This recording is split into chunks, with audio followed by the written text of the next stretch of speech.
अपार धन कमाने और ऐशो आराम के जीवन बिताने के लिए लोग न सिर्फ शॉर्टकट के चक्कर में अपराध की दुनिया में उतर जाते हैं, बल्कि किसी की हत्या करने में भी पीछे नहीं हट रहे। कुछ ऐसा ही सनसनीखेज मामला मंडला जिले में सामने आया, जहां पैसे के लालच में युवकों ने अपने ही दोस्त को मौत के घाट उतार दिया। अंधविश्वास और तंत्र मंत्र की फेर में हत्या की घटना। ये पूरा मामला मंडला जिले की महाराजपुर थाना क्षेत्र का है, जहां 5 लोग धनवर्षा के जुगत में हथकंडे अपना रहे थे। इन 5 लोगों में से एक तांत्रिक भी शामिल था। धन की खोज में 5 ने खूब तंत्र विद्या फैलाई और जमकर धुनी लगाई।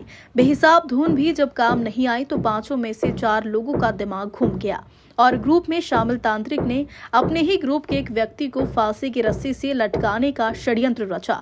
इसके 4 आरोपियों ने 5वें युवक को फांसी के फंदे से लटकाकर मार डाला और अपना गुनाह छुपाने के लिए शव को पत्थर बांधकर नहर में फेंक दिया।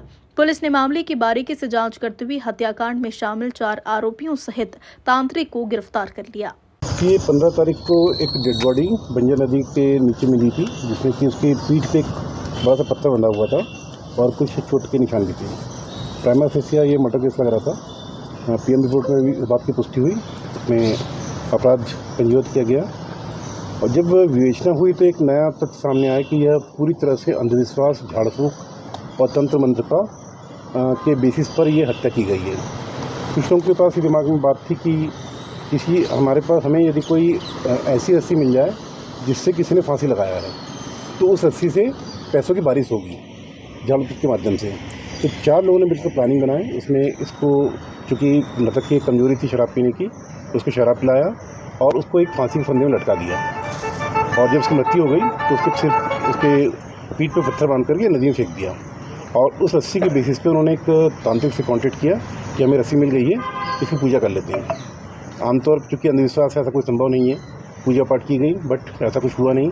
तो फिर इन्होंने रवाना कर दिया कि आप कोई अच्छी रस्सी लेकर आएँ, उससे हम ये घटनाक्रम हो सकता है। तो ये जो भी प्रकरण था पूरी तरह से अंधविश्वास के ऊपर था।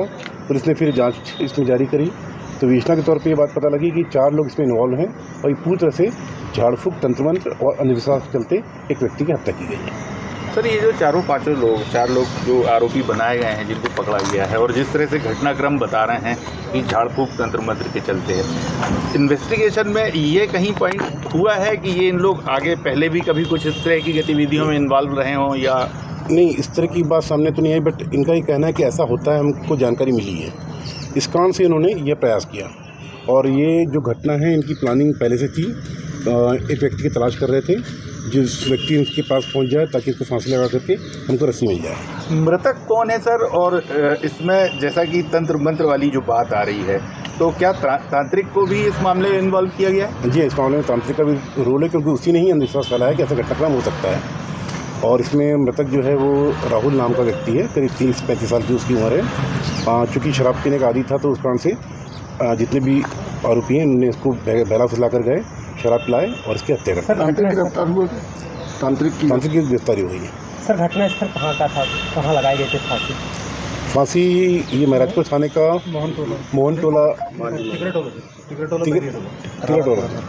सर, इसमें एक चीज़ और जो महत्वपूर्ण होगी, आखिरी सवाल भी होगा हमारा ये, मंडला आदिवासी बहुल जिला है, यहाँ पर इस तरह के तंत्र मंत्र की क्रियाएं होती नहीं है, पहले भी इस तरह की घटना सामने आती नहीं। क्या संदेश होगा पुलिस की आगे, क्या पहल होगी कि ऐसा ना हो, इसके लिए कोई जागरूकता, जन जागरूकता जैसा अभियान चलाया जाए?